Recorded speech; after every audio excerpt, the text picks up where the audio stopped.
Good afternoon, good evening, good morning सभी मेरे students को।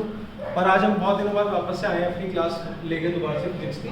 और ये जो हमारी क्लास है, ये हमारी क्लास आपकी बोर्ड्स पर्पस के लिए भी है, प्लस जो बच्चे जो आपकी प्रिपरेशन करें कॉम्पिटिशन की एग्जाम्स की, वो लोग इस वीडियो को बड़े ध्यान से देखेंगे, क्योंकि जो भी हम वीडियोस डालेंगे उसमें हम आपका जो फिजिक्स है उसके थ्योरी वाले टॉपिक भी कंप्लीट करेंगे। और जब हम पूरी थ्योरी पढ़ लेंगे उसके बाद जो नेक्स्ट वीडियो हम डालेंगे वो हम डालेंगे सारे के सारे न्यूमेरिकल्स की। और जो भी आपके असाइनमेंट्स या जो भी आपके क्वेश्चंस होंगे वो मैं आपको वीडियो में लिंक में आपको दे दूंगा और आपको इजीली वो अवेलेबल हो जाएगा। तो आज जो हम टॉपिक स्टार्ट कर रहे हैं, और सबसे इंपॉर्टेंट बात जो आप लोगों के लिए है वो ये बात है कि हम जो पढ़ेंगे वो हम दोनों लैंग्वेजेस में पढ़ेंगे, हिंदी में भी और इंग्लिश में भी। तो दोनों ही स्टूडेंट्स इसको इजीली देख सकते हैं। किसी भी बच्चे को कोई क्वेरी हो, कोई भी चीज़ अगर कुछ पूछनी हो तो आप मेरे से पूछ सकते हैं कमेंट सेक्शन में। ठीक है भाई। तो आज जो हम टॉपिक स्टार्ट कर रहे हैं, वो जो हम टॉपिक स्टार्ट करेंगे वो हम करेंगे इलेक्ट्रिक करंट, दैट मीन्स विद्युत धारा। शुरू करते हैं हम लोग इलेक्ट्रिसिटी। यहाँ थोड़ी सी आपको लाइट पड़ रही होगी, इसलिए मैं आपको जो भी लिखूंगा वो मैं आपका सारा का सारा नीचे लिखूंगा, जिससे आपको इजीली विजुअलाइजेशन हो इन सब चीज़ों। इलेक्ट्रिसिटी जो आपका टॉपिक है, क्लास 10 का टॉपिक है। अगर क्लास 10 के स्टूडेंट्स की बात करूँ मैं, तो ये जो आपका चैप्टर है, ये चैप्टर नंबर है आपका 12 बुक का, और हम इसे एनसीईआरटी पैटर्न पे ही पढ़ेंगे। और प्लस जो आईसीएसई बोर्ड के कुछ स्टूडेंट्स जो इस वीडियो को देख रहे हैं, मैं आपके जो एडिशनल टॉपिक्स हैं उसको मैं आपका नेक्स्ट वीडियो जो मेरी आएगी, सेकंड वीडियो होपफुली जो कल आने वाली है, तो उसमें हम इसको डाल देंगे। तो कोई भी बच्चा बिल्कुल भी किसी भी टॉपिक को लेकर परेशान हो कि हमारा ये नहीं हुआ, ये नहीं हुआ, सारा का सारा आपका जो टॉपिक है वो आपका पूरा किया जाएगा। तो अब हम आ जाते हैं आपका विद्युत धारा के बारे में बात कर लेते हैं, इलेक्ट्रिसिटी के बारे में हम लोग बात करें। इलेक्ट्रिसिटी जब हम पढ़ते हैं तो हमें जो सबसे बेसिक टर्म इसमें पढ़नी है वो है आप लोगों की चार्ज। क्या है बच्चों? चार्ज। चार्ज को हम हिंदी में बोलते हैं आवेश। तो आपको आवेश में नहीं आना है, आपको अच्छे से पढ़ना है और टॉपिक को पूरा ना कंप्लीट करके चलना है। अगर आपसे कोई पूछे कि चार्ज क्या होता है, तो चार्ज आपका एक ऐसी बॉडी है जो किसी दूसरी बॉडी पर कैसा फोर्स लगा है, इलेक्ट्रिक फोर्स लगा है, आपका विद्युत बल लगाता है वो। तो चार्ज क्या है आपका, मैं आपके सामने डेफिनेशन लिखूंगा और उसके बाद आपको 1-2 सेकंड का टाइम दूंगा, आप इजीली उसका स्क्रीनशॉट ले सकते हैं। अदरवाइज मैं जिस स्पीड में लिखूंगा आप उसको साथ के साथ नोट भी कर सकते हैं। तो जो स्टूडेंट्स इस वीडियो को देख रहे हैं वो साथ के साथ इसको नोट्स को बनाते हैं। देखिए चार्ज क्या है आपका, आपसे कोई पूछे तो आप बताइए। Charge is something, charge is something that possessed some electric force on other body। ये हमने लिखा सारा का सारा आपका इंग्लिश में। और जो स्टूडेंट्स बोर्ड के हैं, अगर आपके पेपर में चार्ज की डेफिनेशन आती है तो आप अंडरलाइन कर देंगे क्या चीज, इलेक्ट्रिक फोर्स। ठीक है भाई। और हिंदी वाले स्टूडेंट्स लिखेंगे पदार्थ का ऐसा गुण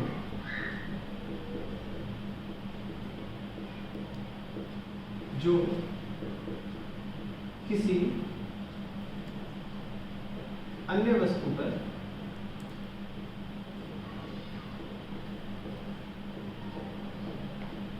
विद्युत बल लगाता है।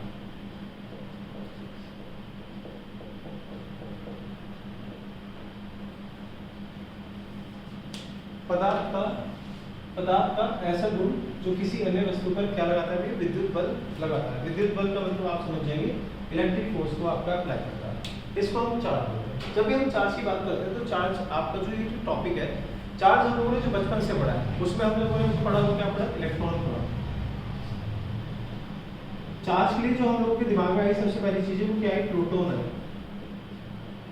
चार्ज के लिए जो आपके लिए और जो आई चीज है वो आई आपके न्यूट्रॉन। क्यों? क्योंकि इलेक्ट्रॉन पर कैसा चार्ज होता है, आप जब इलेक्ट्रॉन शॉर्ट फॉर्म में लिखते हैं तो आप हमेशा लिखते हैं इलेक्ट्रॉन ई के ऊपर माइनस लिख रहे हैं आप। प्रोटॉन जब आप लिखते हैं तो आप लिखते हैं पी प्लस। शो करा रहा है कि प्रोटॉन आपने लिखा, शो करा है आपने इलेक्ट्रॉन लिखा। जब ये तीनों चीजें आपस में मिलती हैं, एक साथ आती है, कंबाइंड फॉर्म में आती है, एक साथ मतलब जब ये कंबाइंड फॉर्म में आएगी तो ये तीनों मिलकर आपका क्या बनाता है, एटम बनाता है। क्या बनाता है ये, एटम बनाता है। और एटम को हम बोलते हैं अणु। क्या बनाता है? ये एटम बनाता है। तो आपको बहुत इंपॉर्टेंट देखो यार, जब आप लोग 10th की पढ़ाई पढ़ोगे या जब आप लोग जो पढ़ेंगे सब्जेक्ट जिसे हम फिजिक्स बोलते हैं, तो आपको थोड़ा सा डीपली जाना है, क्योंकि कंपटीशन के हिसाब से भी आपकी वीडियो है। और जो 10th वाले स्टूडेंट्स हैं उनका बेसिक बहुत ज़्यादा क्लियर रहना चाहिए, क्योंकि अभी आपको पता है कि जैसे लॉकडाउन लगा हुआ था और आपकी क्लासेस रेगुलर नहीं चल पाई हैं, तो आप लोगों को उतनी नॉलेज नहीं मिल पाई है जितनी आपको बुक से पढ़कर आपको लगता है कि भाई हमें है। तो आप सभी लोगों को मैं छोटी छोटी बातें बताऊंगा, आप सभी चीज़ें इनको याद रखेंगे, ठीक है। और किसी भी बच्चे को परेशान नहीं होना है, कोई भी बात हो, कोई भी क्वेरी हो, आप मुझसे पूछ सकते हैं। और अभी मैं आप सभी लोगों को टाइम दूंगा कुछ सेकंड्स का, जिसमें आप इसके लिए स्क्रीनशॉट ले सकते हो, आप इजीली उसको बाद में नोट कर सकते हैं। तो भाई हम बात करते हैं इलेक्ट्रॉन की। तो इलेक्ट्रॉन के आगे मैंने लिखा है e की power minus, that shows electron पर कैसा चार्ज है? निगेटिव चार्ज है। आप याद रखेंगे इलेक्ट्रॉन पे कैसा चार्ज? नेगेटिव चार्ज है। तो कंपटीशन वाले बच्चे इस बात को बड़े ध्यान से देखेंगे कि इलेक्ट्रॉन की डिस्कवरी किसने की थी। इलेक्ट्रॉन वॉज डिस्कवर बाय, कौन थे उसके खोजकर्ता? डिस्कवर्ड बाय, उसके खोजकर्ता का नाम लिखेंगे आप। तो जिन बच्चों को पता है वो कमेंट सेक्शन में आप कमेंट करें कि इलेक्ट्रॉन की खोज किसने करी थी। बाकी मैंने आप सभी लोगों को बता दिया, जे थॉमसन ने की थी। Electron was discovered by J Thomson, ठीक है भाई। जो बच्चे क्लैट की तैयारी कर रहे हैं, आईलेट की तैयारी कर रहे हैं, अगर उनके एग्जाम्स में 1 से लेकर 2 क्वेश्चंस आएंगे तो आपको ऐसे क्वेश्चन मिल जाएंगे। तो आप सभी लोगों के लिए क्या है, सारे के सारे कॉम्पिटिशन एग्जाम्स के लिए इंपॉर्टेंट हो जाएंगे। नेक्स्ट बात हम कर लेते हैं प्रोटॉन की। प्रोटॉन की डिस्कवरी किसने की? डिस्कवरी एक बार मैंने लिख दी है, हिंदी में इसका मतलब खोज करता होता है। It was discovered by, proton की खोज किसने करी? तो आप याद रखिए कि प्रोटॉन की खोज की थी रदरफोर्ड। प्यारे बच्चों किसने की थी भाई? रदरफोर्ड। और रदरफोर्ड नाम है, तो नाम को हिंदी में भी आपका नाम हिंदी में रदरफोर्ड ही रहे। नेक्स्ट आ जाइए आप neutron. Neutron was discovered by, neutron की खोज किसने की थी? तो आप नाम याद रखेंगे चैडविक। कौन भाई? चैडविक। और पूरा नाम रखने की कोई याद जरूरत नहीं है, क्योंकि आपका ऑप्शन आता है और आप आराम से लिख सकते हैं। और जो बोर्ड वाले स्टूडेंट हैं, अगर आप वहाँ पे चैडविक लिख के आएंगे तो भी आपको पूरा ही मार्क्स मिलेगा, ऐसा नहीं होगा कि आपका मार्क्स डिडक्ट कर देंगे। तो बच्चों हम लोगों ने जो अभी तक पढ़ा है, हम उसको एक बार छोटा सा रिकैप कर लेते हैं और उसके बाद हम आगे चलेंगे, फिर इस बोर्ड को रखेंगे, ठीक है भाई। देखो हम लोगों ने पढ़ा इलेक्ट्रिसिटी, विद्युत धारा, उसमें सबसे इंपॉर्टेंट चीज आती है आपकी आवेश, चार्ज। उसके बारे में हमने पढ़ा कि charge is something that possesses some electrical force on other पदार्थ का एक ऐसा गुण जो किसी अन्य वस्तु पर कैसा फोर्स लगाए, आपका विद्युत बल लगाए, उसको हम क्या बोलते हैं भाई बच्चों? आवेश बोलते हैं। अब जब हम आवेश की बात कर रहे हैं तो आवेश बहुत इंपॉर्टेंट रोल प्ले करता है आपका एटम्स के अंदर, जिसे हम अणु बोलते हैं। एटम आपको जो है वो 3 चीजों से मिलकर बना है, इलेक्ट्रॉन, प्रोटॉन और न्यूट्रॉन। तो इलेक्ट्रॉन की डिस्कवरी किसने की थी? जे थॉमसन ने की थी। प्रोटॉन की डिस्कवरी किसने की थी? आप सभी लोगों ने लिखा रदरफोर्ड ने की थी। और न्यूट्रॉन की डिस्कवरी किसने की थी? चैडविक। अब आवेश से रिलेटेड आप 2 बातें और समझ लें, क्या जो आपके पेपर के लिए बेहद इंपॉर्टेंट है। पहली बात, आवेश के लिए आपसे मैं पूछेगा कि आवेश का यूनिट क्या होता है, आवेश का मात्रक क्या होता है? तो आप सभी लोग बताएंगे आवेश का मात्रक होता है, ये मैं देख रहा हूँ आपने, ये मैंने लिखा हुआ है बोर्ड्स प्लस कॉम्पिटिटिव एग्जाम्स के लिए ये। तो अब ये मैं इसको आपका थोड़ा सा क्वेश्चन रख कर रहा हूँ, इससे आप देख लीजिएगा। चैप्टर का नाम रख किया है बस मैंने। तो मात्रक जो है आपका वो क्या है? कूलाम। क्या है बच्चों? कूलाम। कूलाम एक साइंटिस्ट है, अभी हम इसके बारे में बात करेंगे कि कूलाम कौन है, कूलाम कैसे आया। तो आप बताएंगे कि यूनिट क्या है इसकी? कूलाम, जिसे हम सी से क्या करते हैं? डिनोट करते हैं, ठीक है। That's is what? Capital C. Coulomb शो बताता है। आपसे भी पूछेंगे भाई कूलाम इसकी यूनिट होगी, और आप इसको रिप्रेजेंट किस चीज से करते हो, दर्शाते किस चीज से हो इसको? तो आप बताएंगे हम इसको दर्शाते हैं क्यू से। किससे दर्शाते हुए? क्यू, और वो भी कैसा Q? Small Q, Q for queen, ठीक है, बोरानी वाला क्यू। तो क्यू से आप इसको क्या करते हो? डिनोट करते हो। ये आपकी बात है, ठीक है बच्चों। अब उसके बाद चलो ठीक है भाई, अब हम आगे चल देते हैं। कुछ चीजें आपको इलेक्ट्रॉन से रिलेटेड, प्रोटॉन से रिलेटेड, न्यूट्रॉन से रिलेटेड बतानी है, जो आपके न्यूमेरिकल्स में काम आएगी, और कुछ फॉर्मुलेस बताने हैं आप लोगों को जो चार्ज से रिलेटेड है। फिलहाल जिन बच्चों को यहाँ तक की बातें नोट कर लेते हैं, मैं हट रहा हूँ, आप सभी लोग इसका स्क्रीनशॉट ले सकते हैं और ध्यान से इसको आप क्या कर लेंगे? नोट कर लेंगे, ठीक है भाई बच्चे। बड़ी इंपॉर्टेंट सी बातें आपको जो समझ रहे हो, बेटा कंपटीशन वाले जो बच्चे हो बहुत ध्यान से इस वीडियोस को देखें, बहुत काम आनी है आप लोगों को, ठीक है भाई। तो हम लोगों ने अभी तक तो पढ़ा, हम लोगों ने पढ़ा चार्ज। चार्ज को हमने किस चीज से रिप्रेजेंट किया, स्मॉल q से रिप्रेजेंट किया। चार्ज कैसी फोर्स लगाते हैं आप बताएंगे, इलेक्ट्रिक फोर्स लगाता है। हिंदी वाले बच्चों कैसी फोर्स लगाएगा आवेश, तो आप बताओगे भैया ये लगाता है आपका विद्युत बल। इलेक्ट्रॉन के बारे में जब मैंने बात करी तो इलेक्ट्रॉन की डिस्कवरी किसने करी, आपने बताया कि जे.जे. थॉमसन ने करी। कब करी, ये जो सारी की सारी बातें ये सब आपको मैं जो क्वेश्चन है उसमें मैं डाल दूंगा। फिलहाल मेरे लिए जो अभी इंपॉर्टेंट बात है वो क्या है कि इलेक्ट्रॉन पर चार्ज कितना होता है, इलेक्ट्रॉन पर आवेश होता कितना है, अगर आपसे कोई पूछे तो बच्चों अगर ऑप्शन में आता है आपको 1.6 मल्टीप्लाई 10 की पावर माइनस 19, चार्ज की यूनिट कूलम में, तो आप लास्ट में लगाएंगे सी। अगर सिर्फ इतना ही आ जाए तो आप इस ऑप्शन पर टिक नहीं लगाएंगे। अगर ये ऑप्शन ऐसे है तो ये आपका ऑप्शन बिल्कुल ठीक है। क्यों, क्योंकि इलेक्ट्रॉन पर चार्ज कैसा है माइनस, तो माइनस 1.6 मल्टीप्लाई 10 की पावर माइनस 19 कूलम, ये चार्ज होता है आपका किस चीज के ऊपर होता है बच्चों, ये आपका इलेक्ट्रॉन के ऊपर होता है। तो इलेक्ट्रॉन का एक भाई है जिससे उसकी लड़ाई रहती है, उसका नाम क्या है, प्रोटॉन। और प्रोटॉन पर चार्ज है आपका यहाँ माइनस है और यहाँ पे प्लस है, तो आप लिखेंगे प्लस 1.6 मल्टीप्लाई 10 की पावर माइनस 19 कूलम, ये आपका चार्ज है प्रोटॉन के ऊपर।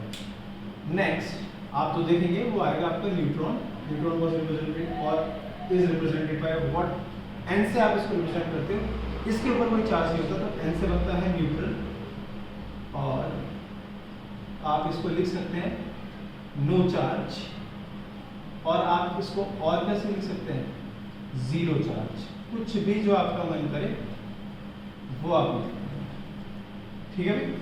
तो हम लोग ने लिखा कि इलेक्ट्रॉन पे माइनस चार्ज है माइनस 1.6 मल्टीप्लाई 10 की पावर माइनस 19 कूलम, प्रोटॉन पे चार्ज है प्लस 1.6 मल्टीप्लाई 10 की पावर माइनस 19 कूलम। न्यूट्रॉन पे कोई चार्ज नहीं होता, वो न्यूट्रल होता है, उस पर कोई चार्ज नहीं होता, उस पर जीरो चार्ज होता है। एक बार जरूर बहुत ध्यान से इस बात को देख लें जो मैंने अभी तक लिखी है। उसके बाद मैं आप लोगों को बताता हूँ कि मास क्या है इसका, ठीक है बच्चों। मास दैट मीन्स हम अब बात करेंगे द्रव्यमान की। किसके मान की भाई, द्रव्यमान की।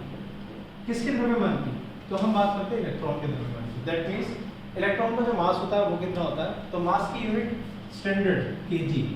अभी हम आगे पढ़ेंगे इन सब चीज़ों के बारे में, अभी मैं बता देता हूँ आपको। 9.1 मल्टीप्लाई 10 की पावर माइनस 31 kg, ये मास की क्या होती है बेटा, यूनिट होती है। तो बच्चों आगे अगर हम आपसे कोई बात पूछें तो आप मुझे बताते रहेंगे, कमेंट सेक्शन में कमेंट करते रहेंगे। नेक्स्ट बात है आप लोगों की प्रोटॉन कि प्रोटॉन पर कितना चार्ज होता है। ये प्रोटॉन पर आपने चार्ज बता दिया प्लस 1.6 इंटू 10 की पावर माइनस 19 होता है। मास पूछ ले कोई तो आप बताओगे 1.67 मल्टीप्लाई 10 की पावर माइनस 19 kg। याद रहेगा, याद रखना भी आपको। न्यूट्रॉन, न्यूट्रॉन का बिल्कुल सेम मास होता है जितना मास किसका होता है, प्रोटॉन का। 1.67 मल्टीप्लाई 10 की पावर माइनस 19 kg, और उस पर कोई भी चार्ज नहीं होता। ये बात आप लोगों को याद रखनी है ध्यान से। फोटो खींच लो इसका दिमाग में अपने, और स्क्रीनशॉट ले लो अपने मोबाइल फोन में या जिस भी इक्विपमेंट में आप इसे देख रहे हैं उसमें। इसके बाद हम चैप्टर्स पे आ जाते हैं। चैप्टर का पहला टॉपिक हम पढ़ेंगे जिसे हम बोलते हैं विद्युत धारा, जिसे आप लोगों ने बचपन से सुना है करंट। कौन सा, करंट, ठीक है भाई। तो सभी लोग आप स्क्रीनशॉट ले लीजिए, फिर मैं आपका आगे चलता हूँ। और आपका जो पहला टॉपिक आता है उसमें वो क्या आता है आपका, करंट। क्या आता है भाई आपका, करंट, जिसे हम बोलते हैं विद्युत धारा। इसे हमने क्या बोला, विद्युत धारा, ठीक है भाई। अब देखो करंट के बारे में जब हम बात करते हैं तो जो करंट है आपका ये होता क्या है, तो आप एक चीज समझे, फिजिक्स के अंदर यार कुछ ऐसा तो है नहीं कि आपको रटनी है चीजें। फिजिक्स के अंदर तो आपको स्मार्ट स्टडी करनी है, आप लोगों की तरह स्मार्ट, जैसे आप स्मार्टफोन यूज कर रहे हो वैसे ही आप लोगों को पढ़ाई करनी है।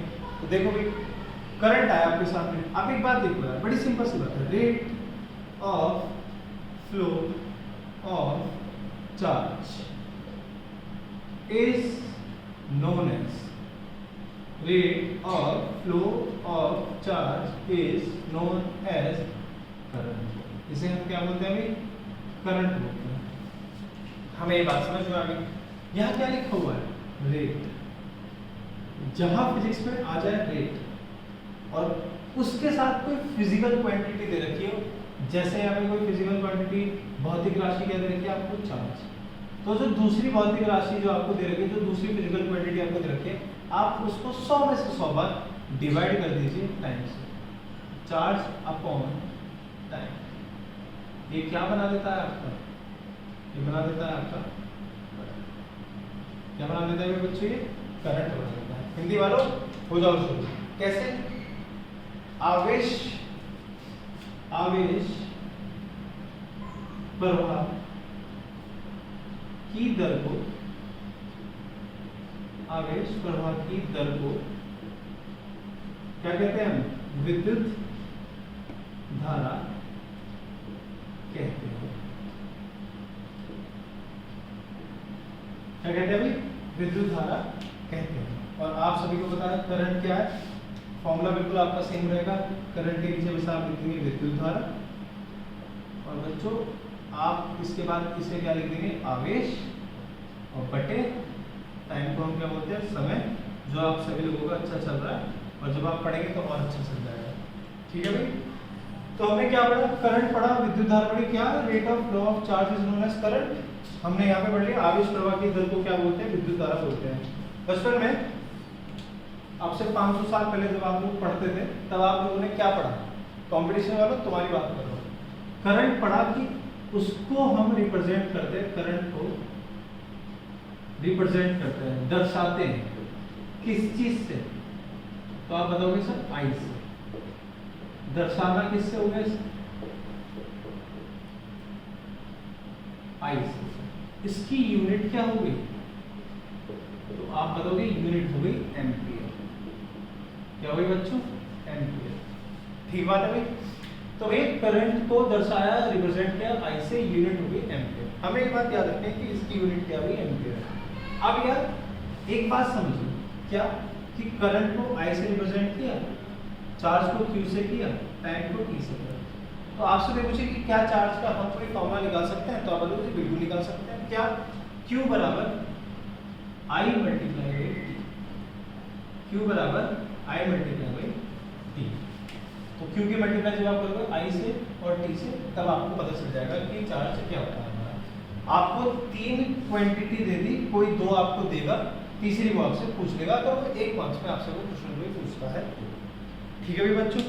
आपसे कोई पूछेगा कि क्या एम्पियर का कोई दूसरा नाम भी है? जैसे आप लोगों को घर में किसी और नाम से जाना जाता है, स्कूल में किसी और नाम से जाना जाता है, सेम एम्पियर के साथ भी है ऐसा। कोई आपसे मजाक करने लगे तो आप उसे तुरंत बताओ जी बिल्कुल एम्पियर को और क्या लिख सकते हो? तो आप क्या लिख सकते हो? चार्ज की यूनिट कूलम, ऊपर आ गया कूलम, और भैया समय, टाइम की यूनिट सेकंड। तो कूलम पर सेकंड को हम क्या कहते हैं? एम्पियर कहते हैं। प्यारे बच्चों क्या कहते हैं? एम्पियर कहते हैं। तो हम लोगों ने जो आज कंसेप्ट समझा, अभी तक जो समझा वो क्या समझा? करंट, जिसे हम विद्युत धारा कहते हैं, वो कहता है rate of flow of charge is known as current. Rate जहाँ पर आ जाएगा फिर इसके अंदर वो हमेशा उस क्वांटिटी को किससे डिवाइड करना है? टाइम से करना है। यहाँ पर दूसरी क्वांटिटी क्या है? चार्ज है। तो हमने पढ़ा करंट बराबर चार्ज बटे समय। हमने पढ़ा विद्युत धारा बराबर आवेश बटे समय। I बराबर Q अपॉन T, तो Q बराबर I इंटू टी। हिंदी वालों Q Q ही रहेगा, I ही रहेगा, T T ही रहेगा। कोई गुस्सा नहीं करेगा बिल्कुल भी इस बात पे।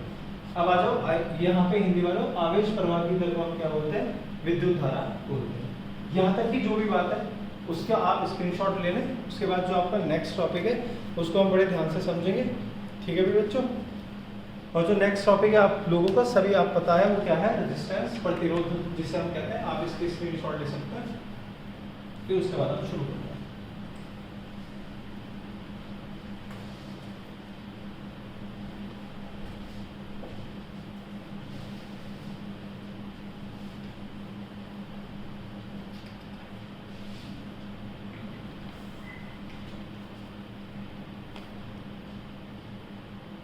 ठीक है?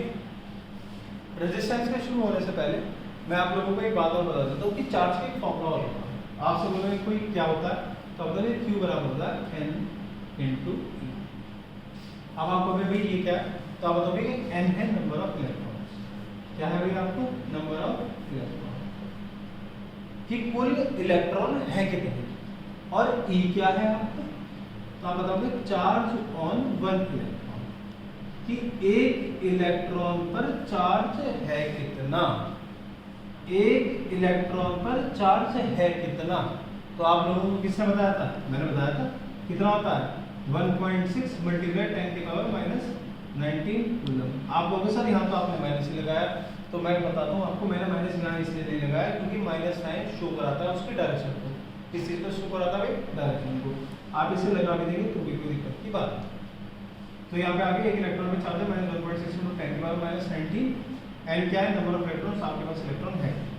तो आपसे मैं पूछे कि भाई क्वेश्चन आया कि 7 इलेक्ट्रॉन है आपके पास, 7 इलेक्ट्रॉन है आपके पास, तो इस पर कुल आवेश है कितना, कुल चार्ज है कितना? तो Q बराबर n की फॉर्मूला लगाया, n की वैल्यू 7, एक इलेक्ट्रॉन का चार्ज 1.6 × 10 की पावर माइनस 19, और टेबल तो तुम लोगों को आते ही नहीं है, तो मैं सिखा देता हूँ कैसे।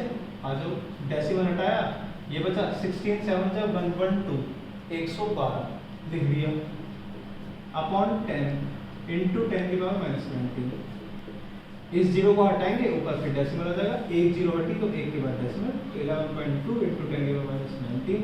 इतना क्या आ गया आपका? आवेश आ गया।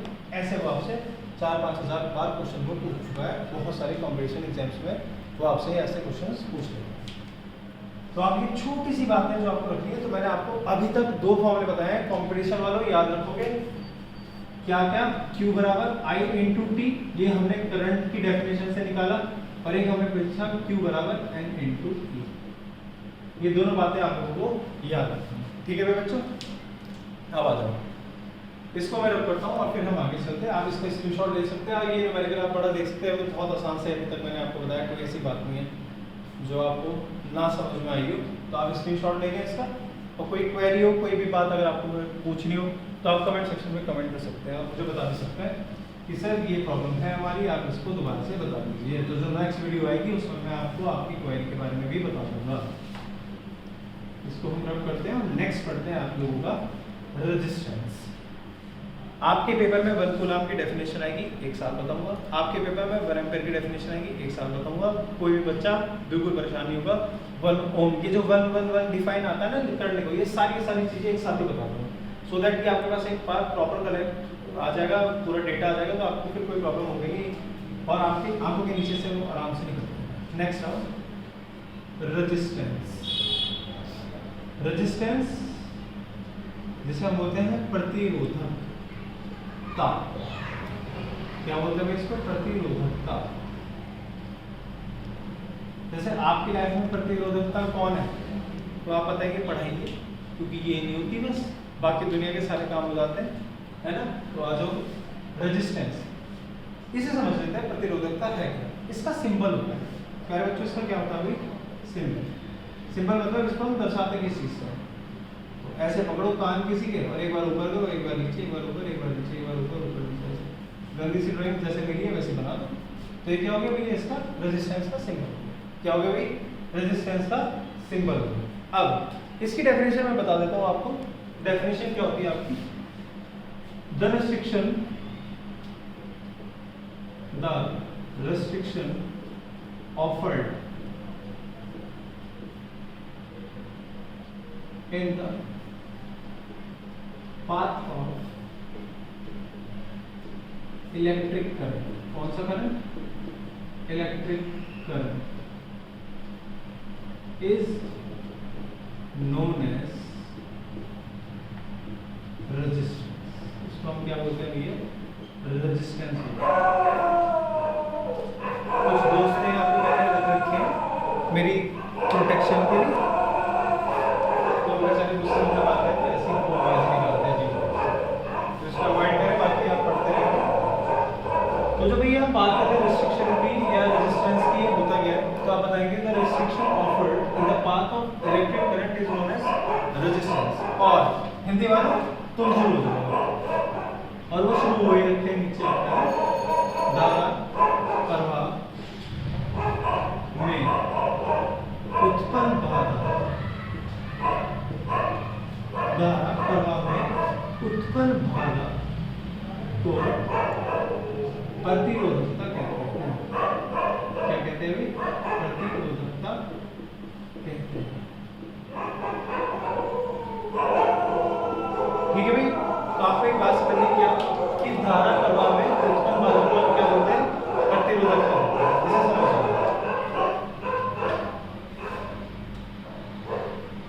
एक कोई गली है,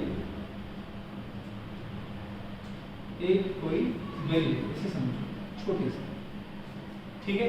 एक कोई और दूसरी गली है, ये गली नंबर 1 है, ये गली नंबर 2, ये थोड़ी बड़ी सी है ऐसे। अब यहाँ पे आपने इधर भी गाड़ी खड़ी रखी है और इधर भी गाड़ी, यहाँ पे भी ऐसे,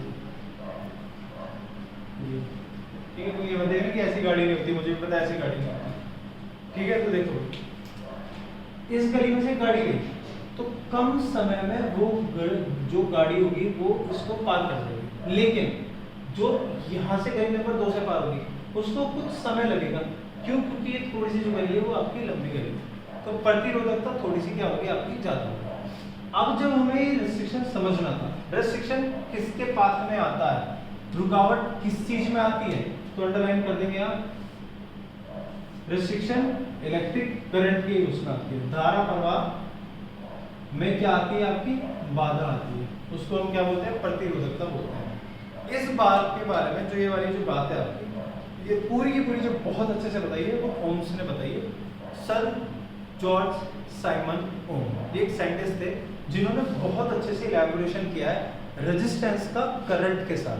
तो एक आपको बहुत प्यारा सा लॉ आता है ओम्स लॉ, वो 5, 6, 7, 8 लाख करोड़ बार आ चुका है पेपर में, तुम्हें वो याद रखना है। मैं एक बहुत अच्छा सा कंसेप्ट आप लोगों को समझाऊंगा कि क्यों हम लोग ओम्स लॉ को इस तरह से लिखते हैं, तो आप इस बात को नोट करेंगे, इसका आप स्क्रीनशॉट ले लें इस बात को, और याद रखें कि जितनी आपकी लेंथ ज़्यादा होगी उतना ही रेजिस्टेंस ज़्यादा होगा। मैं अभी इस बात को आपका आने वाले समय में जल्दी ही बता दूंगा कि ऐसा मैंने क्यों बोला। तो मैं आपके सामने से अभी हट गया हूँ, तो आप इसका स्क्रीनशॉट ले सकते हैं, फिर हम आगे चलते हैं। ठीक है भाई बच्चों, चलते हैं आगे। इसका आपने स्क्रीनशॉट ले लिया हुआ या फिर आप नोट करेंगे साथ के साथ समझेंगे। तो आप हेडिंग डालेंगे ओम्स लॉ, बहुत बार पेपर में पूछा गया, सबसे इंपॉर्टेंट टॉपिक है अभी तक का जो मैंने आप लोगों को पढ़ाया है, उसमें सबसे इंपॉर्टेंट टॉपिक जो आया वो क्या है आपका ओम्स लॉ। हिंदी वालों इसे हम क्या बोलते हैं, ओम का नियम,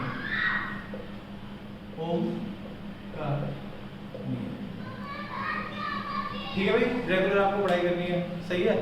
और आपको किसी भी चीज़ की कोई टेंशन लेनी नहीं कि भाई मेरी साइंस नहीं हो पाएगी या मेरा वो नहीं हो पाएगा, आपका कोई टॉपिक छूट जाएगा। आप जो कमेंट सेक्शन में कमेंट कर देंगे तो मैं आप लोगों को बता दूंगा कि भाई ये वाला जो टॉपिक है ये आपका कैसे कैसे कंप्लीट होना है।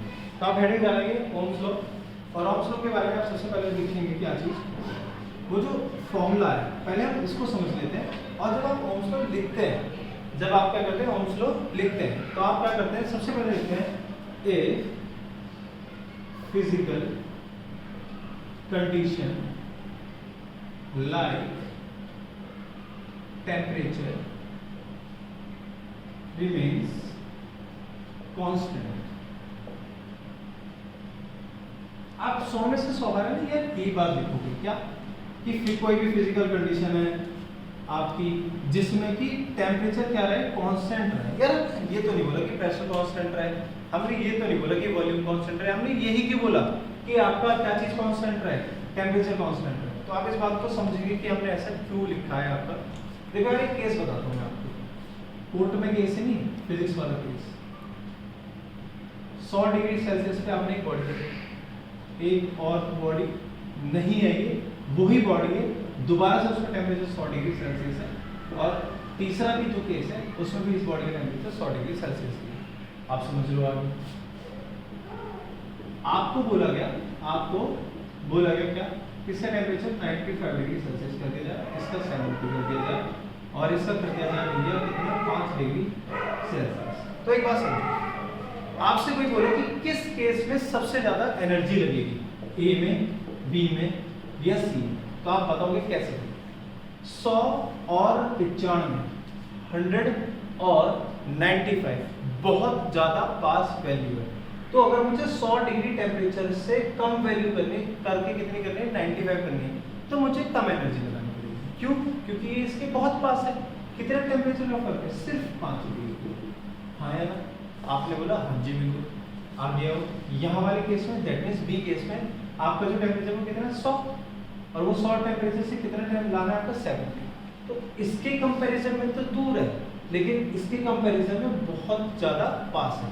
तो 100 से 70 आ जाएगा आपका आराम से 30 डिग्री। लेकिन आपको 100 से 5 डिग्री टेम्परेचर लाना है, बहुत गर्म से बिल्कुल ठंडे में लाना है, तो आपको इसके लिए बहुत ज़्यादा एनर्जी चाहिए। तो भैया अब जब ये बात सामने आई तो हमने एक फॉर्मूला पढ़ा, क्या बच्चों हमने क्या पढ़ा, एक फॉर्मूला, क्या Q बराबर, और बेटे ये Q चार्ज नहीं है यहाँ, क्योंकि ये है कैपिटल Q, और कैपिटल Q आपका शो कराता है हीट को, किस चीज को, हीट को, जिसे हम बोलते हैं ऊष्मा। सही है भाई, क्या बोलते हैं उसको, ऊष्मा, हीट। तो Q बराबर क्या है आपका mc डेल्टा T।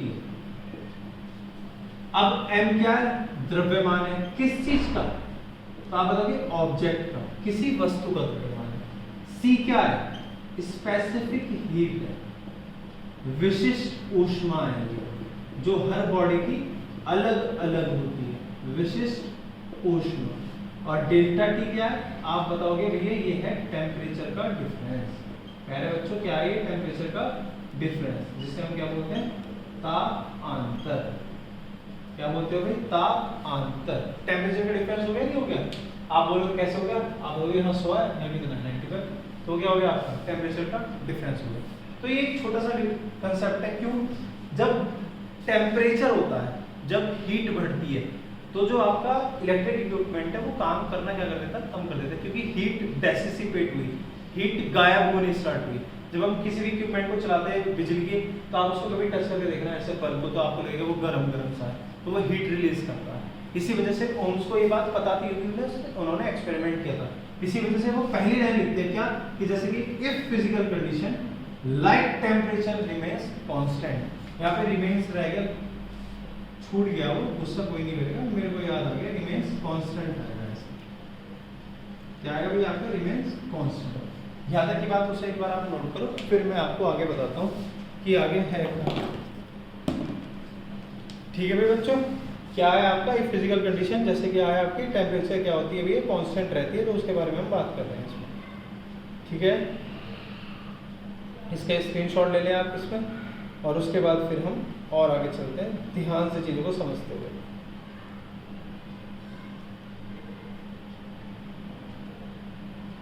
ठीक है भाई बच्चों, कोई भी बच्चा परेशान नहीं होगा।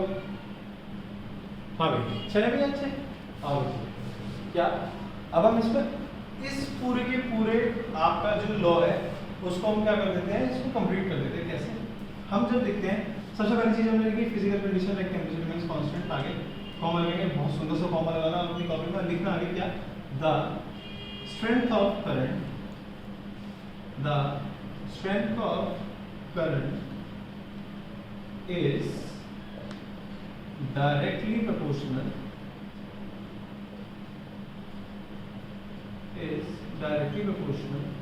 to the applied potential difference,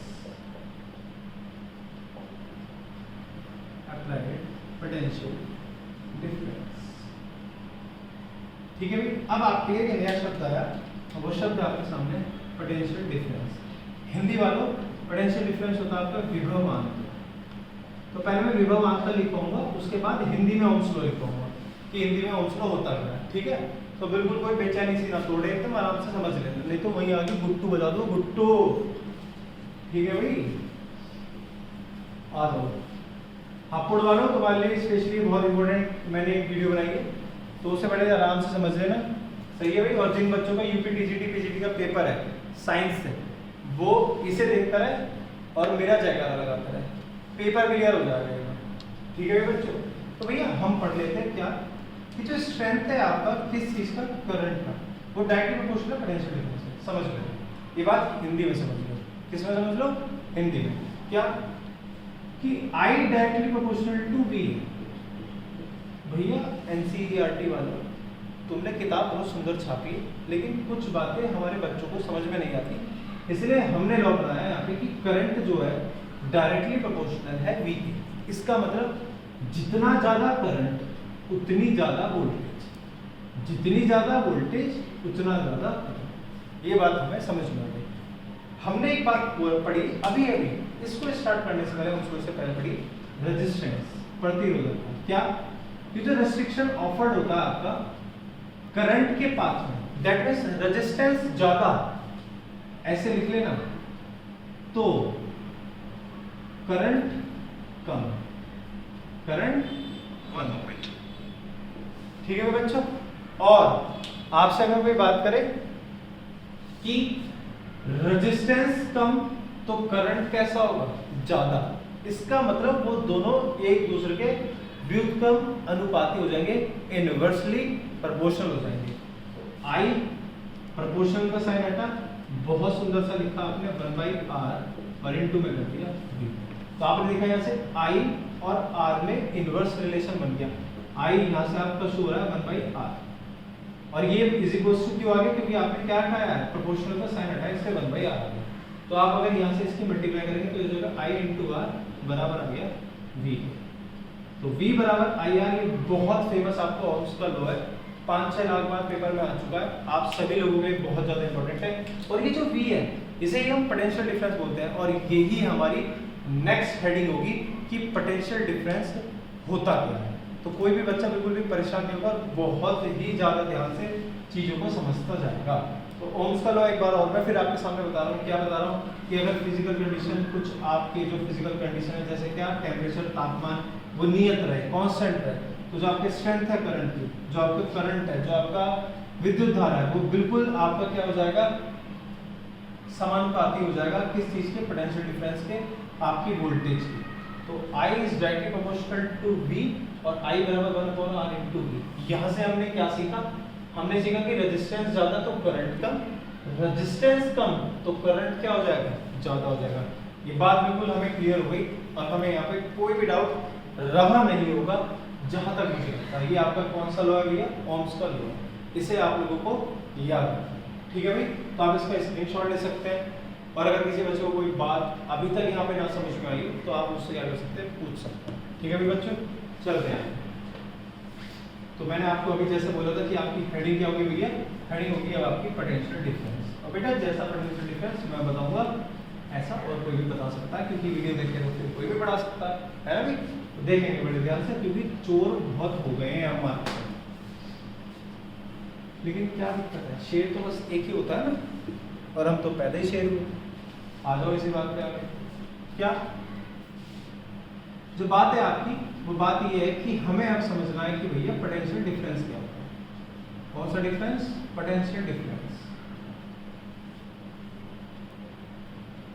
और जो बच्चे मेरे पास ऑफलाइन पढ़ रहे हैं, वो ऑफलाइन वाले बच्चे इस वीडियो को देखते रहें, उसको सर्कुलेट करते रहें, और किसी बच्चे को अगर कोई प्रॉब्लम आती है तो आप उससे बिल्कुल बोल सकते हैं कि वो सर के पास आए, पढ़े और अपने 100 में से 100 नंबर लेकर आए साइंस में। पोटेंशियल डिफरेंस समझ लेते हैं, उसको हम क्या बोलते हैं भैया, विभवांतर। और कंपटीशन वालों तुम तो मूर्ति बनवा लो भाई, तुम्हारे तो नंबर आए रखे एकदम। कैसे, पोटेंशियल डिफरेंस समझो। डिफरेंस मतलब किन्हीं दो पॉइंट्स, किन्हीं दो बिंदु के बीच की हम बात करेंगे। क्या बात करेंगे, समझो। गाना सुना तुमने, मेरी प्यारी पढ़ लो, बदतमीज लोग। देखो भाई, बात करते हैं पॉइंट ए की। यहाँ पर एक चार्ज है Q। कौन सा चार्ज है ये, Q। Q नहीं Q, Q फॉर क्वीन। अब देखो, आपने देखा कि भैया यहाँ से लेके यहाँ तक ऐसे एक कोई और भी पॉइंट है, जिस पॉइंट का नाम होता है B, और वहाँ पे कोई दूसरा चार्ज है जिसका नाम मैंने रखा है Q। ये मान लो Q1 है, ये मान लो Q2। अब समझो चार्ज की डेफिनेशन क्या है। चार्ज की डेफिनेशन क्या कहती है कि वो एक दूसरे पर इलेक्ट्रिक फोर्स लगाते हैं, विद्युत बल लगाते हैं। तो Q भी विद्युत बल लगा रहा है A पर, क्योंकि वो उसके पास है। आप कहेंगे भाई इस बात को प्रूव करो, तो हम लोग एक बार जाते हैं क्लास 12 की फिजिक्स पढ़ने के लिए। आ जाओ, माहौल बना देते हैं। इन दोनों चार्ज के बीच की दूरी है r। कितनी दूरी है बेटा, r। और जो बोल के नहीं पड़ेगा, माता रानी से लगाएगी पार। अब आ जाओ कि एक चार्ज दूसरा चार्ज, दोनों के बीच में दूरी है r।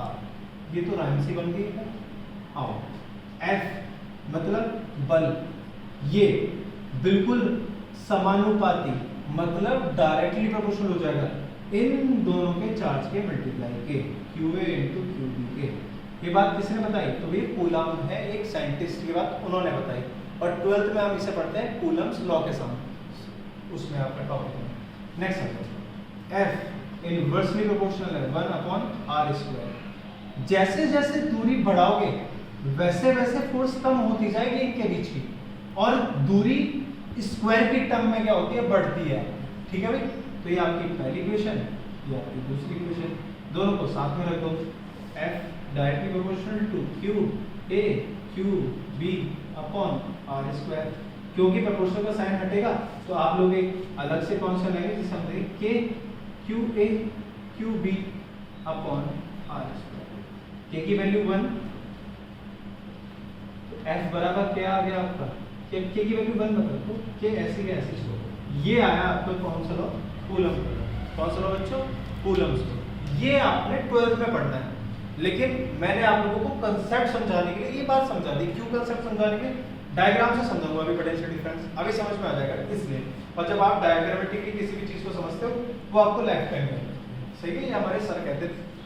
फिलहाल वो अभी दुनिया में नहीं है, लेकिन उन्होंने हमें बहुत अच्छे से फिजिक्स पढ़ाई है। और एक और सर है, वो भी हमें बहुत अच्छे से पढ़ाया था, तो हमें जो जो बातें वो बताते हैं मैं आपको वो सारी की सारी बातें बता देता हूँ। ठीक है बच्चों, इसे देखो आप आराम से, एक बार स्क्रीनशॉट ले लो, मैं आपके लिए लिख देता हूँ। ये क्या है आपका, कूलम्स लॉ है। क्या है भाई, कूलम्स का ये लॉ है। ये कूलम का एक फॉर्मूला है, आपसे पूछेगा नहीं यार, ठीक है। कंपटीशन में वो बस ये पूछा है कूलम्स फोर्स का फॉर्मूला क्या है, कूलम्स लॉ है क्या, तो आप बता दो कि ये है। तो एक कंपटीशन वाले बच्चों के लिए था, विद ड्यू रिस्पेक्ट, आप इसे बड़े ध्यान से देखते हैं। ठीक है भाई।